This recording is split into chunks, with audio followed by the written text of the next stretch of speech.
Okay, you got a Subaru Outback and you live in the Northeast. And the thing's about 10 years old and you got a water leak and you're wondering, where the heck's this water leak coming from? I thought the water pump was leaking initially, so I went out and bought one, didn't even look at this pipe. Anyways, Northeast here, you guys know what we got. We have rust. Okay, everything rust up here. Doesn't happen in Florida. Well, happens in Florida a little bit, but doesn't happen out west or down south that much. Anyways, the part numbers, that's for the bypass pipe. I guess that's what they call it. Okay. That's for the hose, because it's got a little hose about 5 or 6 inches long, which you could probably go to an auto parts and get a hose if you want. And then that's a clamp. I bought a clamp.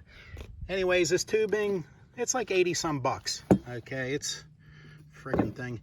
Anyways, and that's the piece of the little hose. What I did, because it's ancient and it's a pain to get to, I cut it. So originally I thought I was recording this when I was taking it off, and I wasn't.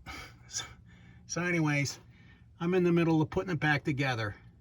That's where the lower hose goes to. All right, I got to move that clamp. It's bolted right there.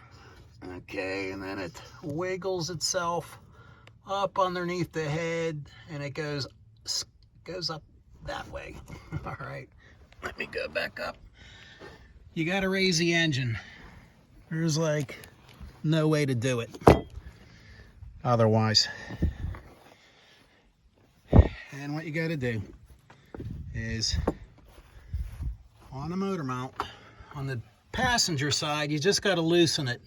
There's a nut right there. You loosen that a little bit. Okay, I backed it off, I don't know, a good ½ inch or more. Okay, there's a motor mount or a dampener or whatever the heck they call it. It's right here in the front. If I could point to it, it's this guy right there. Undo that. It's got a bolt about, I don't know, 5 inches long, a through bolt. You can see the isolator down there. Got to do it. Now the fun side is the driver's side. Not only do you undo the motor mount, but you got to unbolt it. It's 3 bolts that secure this thing. This is kind of a pain to show you. Get this out of the way. Anyways, you got to do it. There's a bolt at the top. All right, you got to take that out.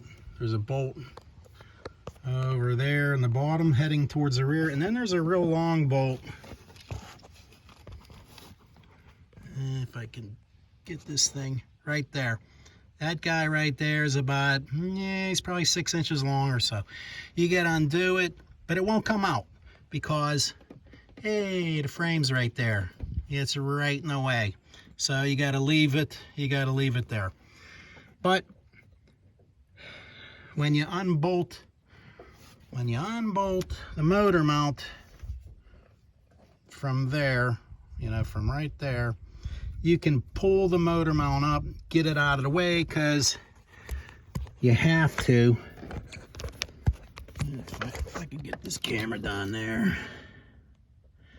Okay, where's that bolt at? I don't know if you can see it. There's a bracket with a bolt. This is like a pain. Okay, you got to take that bolt off of the bracket which supports the tubing. Here it is right there in all its glory. Okay, now it's got a little side pipe that comes out. You see that little guy right there? There's a hose that goes to the throttle body, I guess, to provide heat. Okay, here's the hose.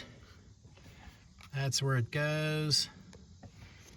Okay, then here it is, right there. And it's down there somewhere. I gotta It's kind of a pain, but you can get to it. It's down there. So anyways, that's what you got to do. But also there's a bracket right here that I took off that supports this wiring harness. It just makes it easier because it's in the way. Your hand needs to be there. Whenever you're undoing it, you'll be fishing this pipe towards the rear. You'll be coming up, coming towards you, you know, towards this frame rail a little bit, and just wiggling it and getting it out of there. It's a pain. It's a stupid design. But and then get the battery out of the way too. Just give you a little more room to like shove your hand on there and help get the thing out. So anyways, and there's, this is like blurry as heck. I don't know why it's so blurry. But anyways, there's what the heck? Oh my God, it's still blurry. Anyways, goes to the heater core. So that's what you got to do. And good luck. Oh, you pull off the intake, the air duct going from the air filter. There's got a clamp there. It's got a clamp here. And it's got this little PVC pipe right there that goes into it. Little fastener there. And yeah, you get that out of the way, and then you should be able to do it.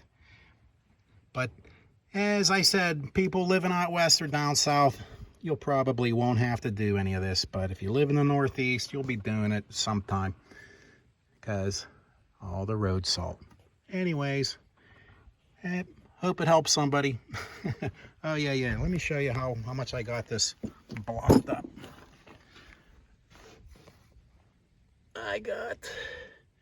I got this jack. It's a couple of blocks of lumber right underneath the sump. And I probably have it raised about 2 inches. So, alrighty. Okay. Good luck. Bye.